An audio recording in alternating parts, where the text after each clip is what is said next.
everybody. My name is Dr. Yael Hadass, and I'm very happy that you're here with me in a new program of Economics for All, the program that aims to make economic knowledge accessible to everybody. And today we're going to talk about a concept that is very important to know when we take loans. So it's related to the world of loans, but the concept itself is called credit rating. And today I'm going to discuss what is credit rating, what is it used for, what is important to know on our own credit rating. And I'm going to first describe it in a short presentation, and later I'm going to invite my colleague, Dr. Yigal Menashe from the Bank of Israel, that is in charge on this topic, and he's going to tell us about what is credit rating and answer many interesting questions. So first I'm going to say hello. Hello, Yigal. Hi, how are you? I'm doing great. How are you? I'm doing fine. Great. So we are going now to discuss this world of loans and credit rating. Before I'll start, I'm going to just tell you where you can find the contents I produce for Economics for All initiatives. I have a Facebook page, Economics for All, Instagram, website, and YouTube, all called Yael Hadass, like my name, with 2 S's at the end. So I'll be very happy if you can come and visit my digital channels. Okay, so we talk about loans today, and what is really important to know when we buy a loan. Before I'll start, just a disclaimer, this is not a recommendation to take a loan or any other economic decisions. If you want to make such decision, please consult an advisor with a certified advisor that will look at your own situation. But what we learn today is general knowledge about the world of loans and what need to be taken care of. Okay, so what are loans? First, a lot of people do not really, take into account what are exactly loans. And loans are actually products.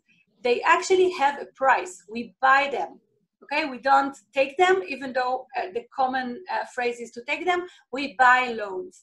And what is the product? The product is the right to use others people's money for a given period of time. And for this right, we pay. The price that we pay is the interest rate, and it is a percentage from the sum of the loan that we bought. It is really important to remember that loans must be returned, and that if we don't pay according to the payment schedule, we will get fines and our debt will grow. Okay, now let's talk about the price of the loan. So how does the price of the loan, how is the price of the loan determined? And what is actually really important that is related to us that we can affect this price. So first, the basic for the price, for the interest rate, is the interest rate determined by the central bank, the Federal Reserve in the US, or the Bank of Israel in Israel. And that's sort of the baseline. But all the banks offer their customers different interest rates according to their perception of the type of borrower. And what do I mean by the type of borrowers? We can actually distinguish between 2 types of borrowers. One is a dangerous borrower, which is a borrower that is can be late in payments, can default. So that's a dangerous borrower. Whereas a safe borrower is someone that will maintain the payment schedule, that will return the loan at time. So that's a safe borrower.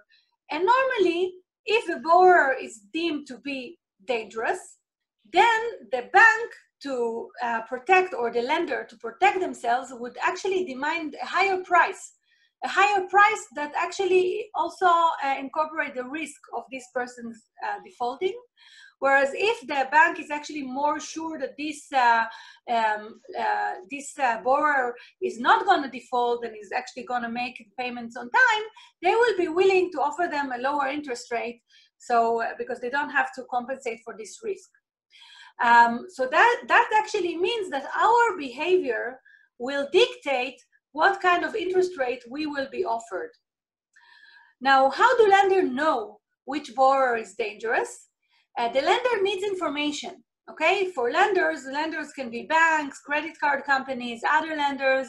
And all these companies actually need to know something about the borrower.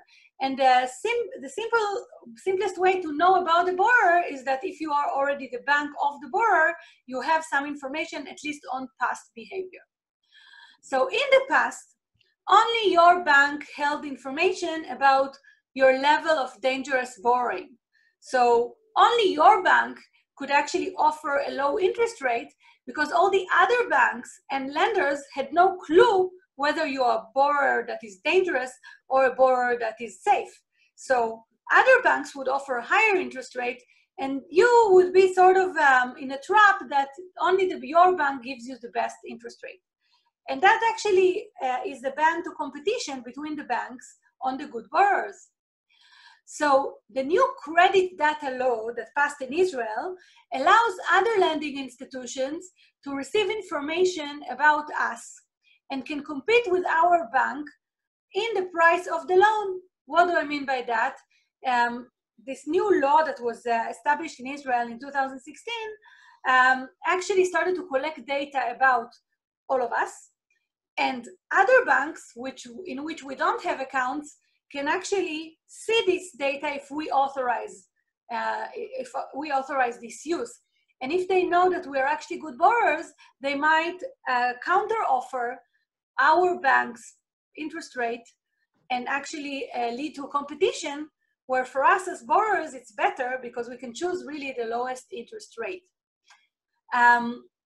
So now when we understand why credit rating is actually information that can lead us to get better price offers, meaning lower interest rate when we borrow, then we have to take in mind several things when we want to take a loan.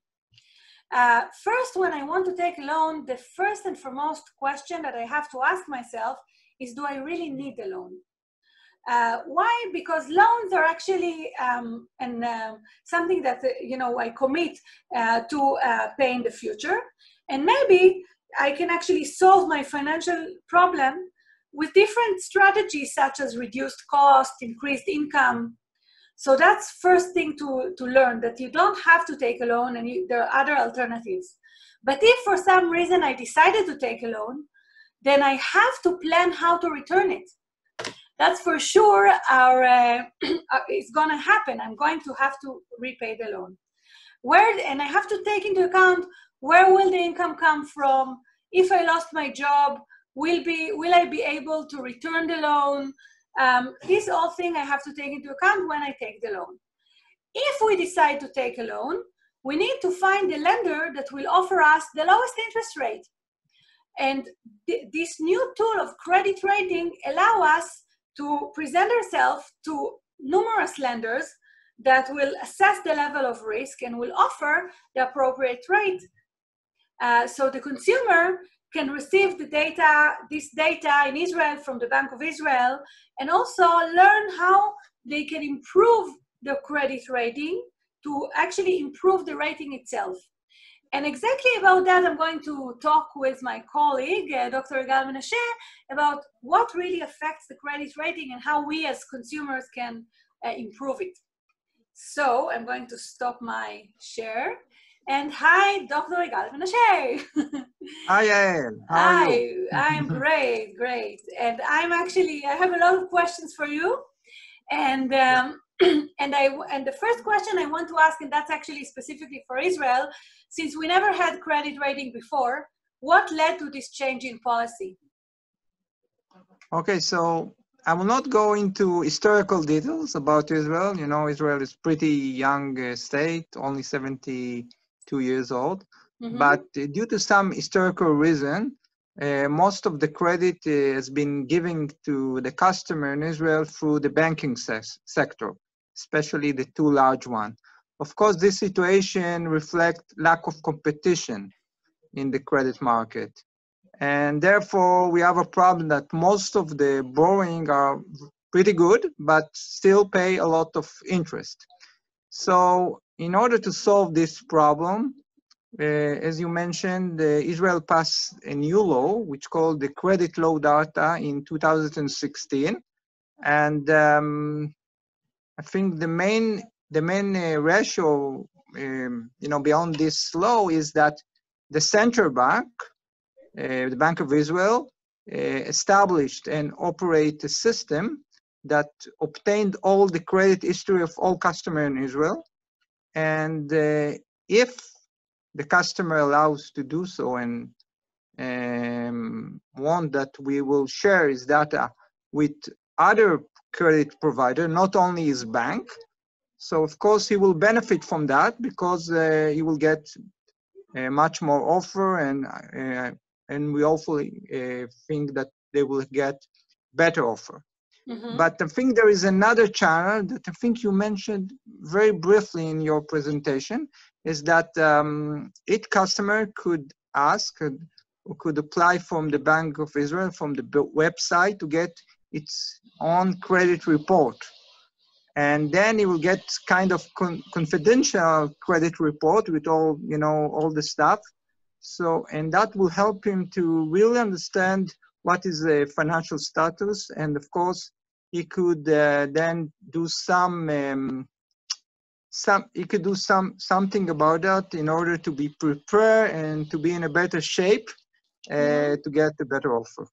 Great. We're going actually to talk about that. A credit rating is actually a score. And I want to know, what is credit score? What are the components of the credit score? And how is it calculated?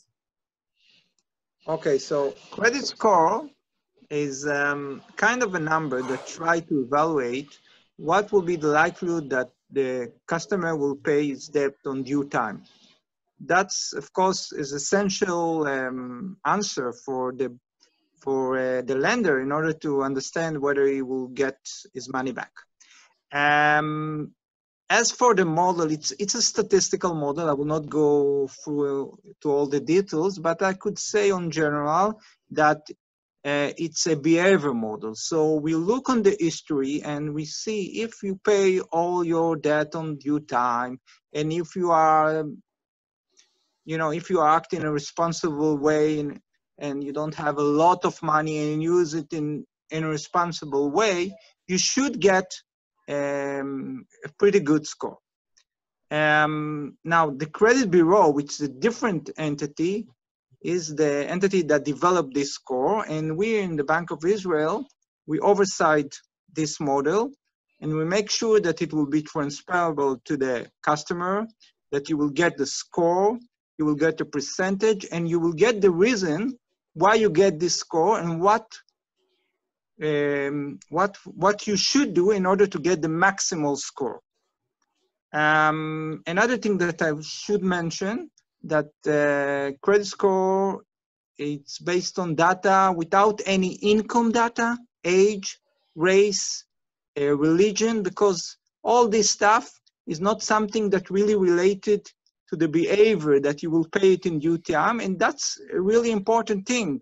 Because if you think about the corona or the COVID-19 crisis, it's not really important that, you have problem with your income, but the most important thing is that you will pay your debt on due time. Mm-hmm. So this is a very important message that I want to share with you and with your listeners. Uh-huh. Very important indeed. Great. So we already, I think the most important thing is that we can actually affect the credit score if we behave responsibly. So actually, what would you advise? How can people improve their credit score? You mentioned it briefly, but what are like the main things that people lose points that they can actually maybe change and improve their credit score? So I think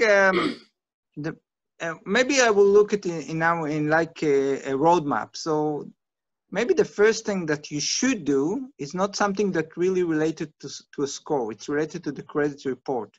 You should apply, as I said before, to the Bank of Israel and get the credit report. So without any connection to a credit transaction. And then when you will get this credit report, you will know better. So what exactly debt or loans you have with different entity, whether it's bank, non-bank, mortgage, I don't know. And then maybe you will do a little bit change, and with a little bit change, you will be in a better place with compared to your status. And then of course, with compared to your credit score. But The what kind second of thing, change? Just a minute. What kind of okay, what change you could be can the do? change? Yes. Sometimes you have two different loans and you mix it together and you'll get a better situation. You know, it's something that it's very tailored to each customer. That I cannot say something general, but you could also can get an advice from the credit bureau, the entity that developed this credit score, Mm-hmm. and they could help you if you have some problem to understand exactly the reason Mm-hmm. beyond why you have to do in order to improve your score. You can get also help from that, or from any advisor that you can choose. Always you have to bear in mind that the data is the customer data and not anyone else. Mm-hmm. Okay, and see. Now, what happens if I have low credit score? So, if I'm a risky borrower, what can I do? What can I do to make this, to help myself if I'm a risky borrower? Okay, so this is a common, or like a mythos, or common fact, as if it's a Mm-hmm. common fact that someone that are risky, they will be better off not to get any credit report, and maybe they will be better off. But this is not the true. Why? I think because of two reasons. First, as I said before, um, the first step in order to be in a better place with your financial status, or to get a credit score, it's to understand exactly what is your status. Sometimes you don't really know, and it's good to see, oh, I missed this payment, I have to do something else, oh, I really forgot about that. And awareness is the first step to get improved. That's the first thing. And the second thing, if you compare the situation before the credit law operates, so we started in April 2019, and before that, people that have negative information, a real negative from legal stuff and something like that, everyone know about that. Not only their bank, but everyone. Mm-hmm. But if, beside this negative information, they have some positive things. They still pay the checks. They still pay, I don't know, the credit card payment, the monthly credit card payment. Those positive information, no one know about that. Now, because of the new law, everyone will know about that, and of course they will be better off because they will get a better score with compared to the previous situation. Mm-hmm. So that's actually a good, really good news. Yes. That actually you can take some positive information that is there and mix it with the negative information, and you'll be better off.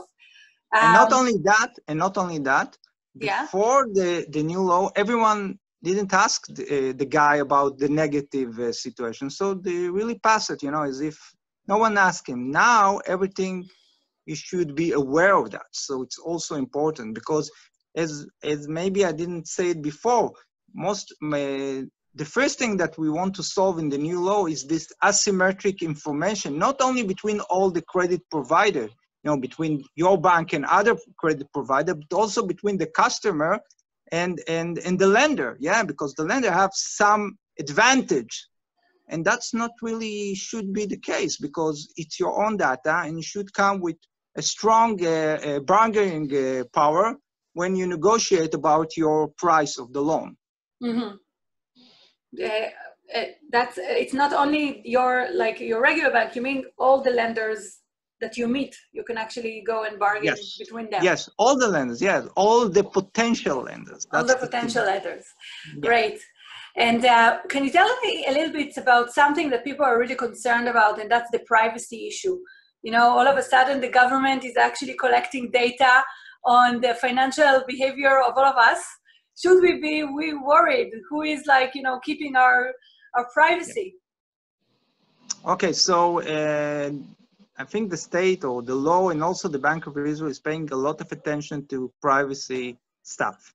Why? Because first, all the data is in the central bank and not in a commercial bank. You know, if it was in the commercial bank or even in the credit bureau, people will say, oh, there is a problem. Maybe they will say malinformation in order, I don't know, to get loans. And that's, of course, nothing that we don't seek to get, you know, because we want that you will get only the proper loan. If there is no need to get a loan, it will be better off not to get a loan.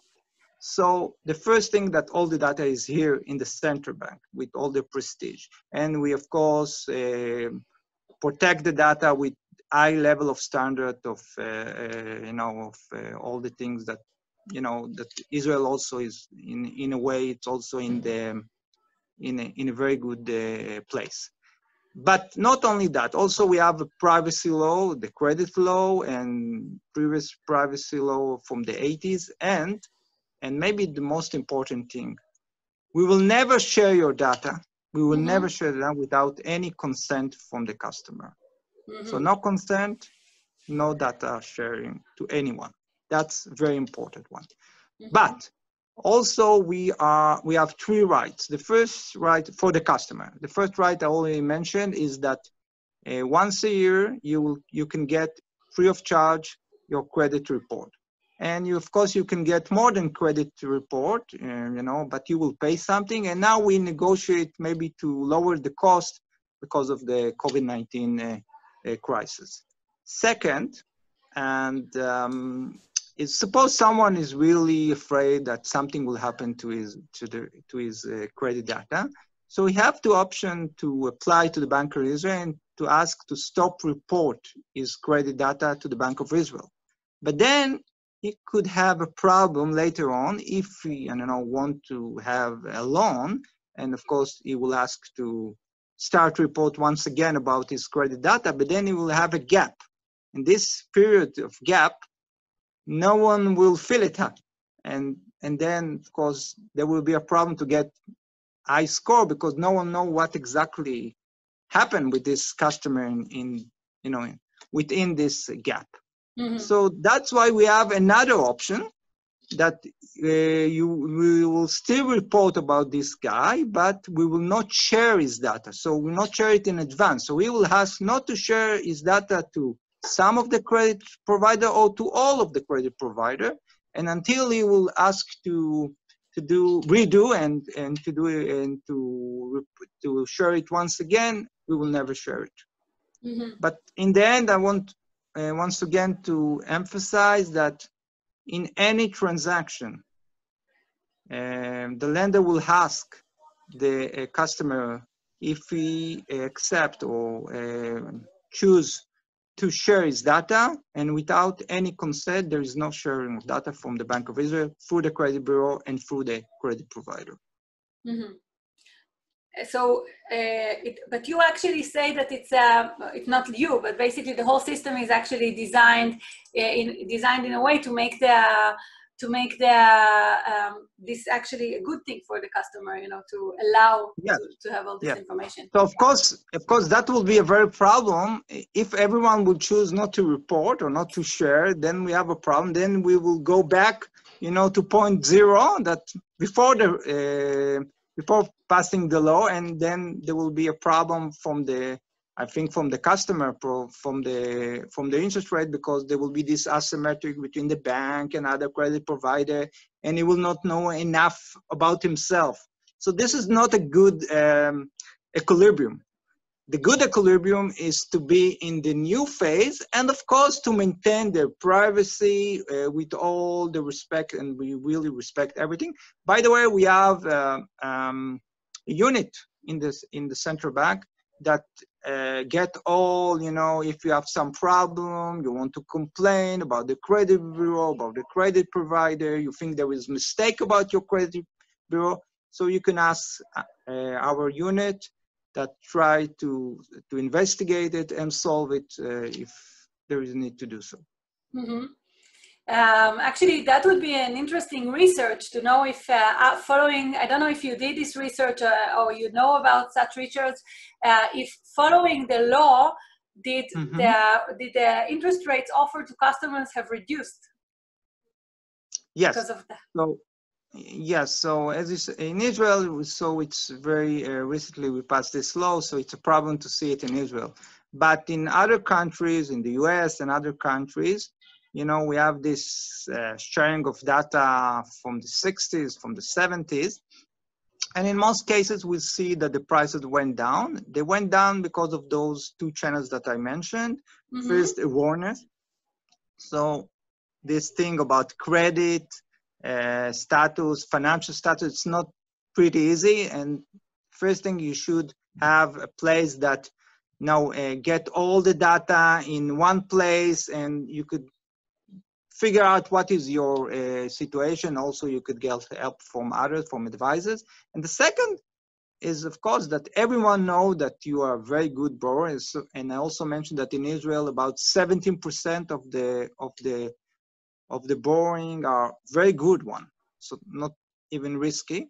So I think it's a good chance that they will get now a better offer Mm-hmm. with a better price, and of course everyone will benefit because then we have a real competition and not only everything will be concentrated on 2 or 3 banks, Mm-hmm. like the situation that we have now.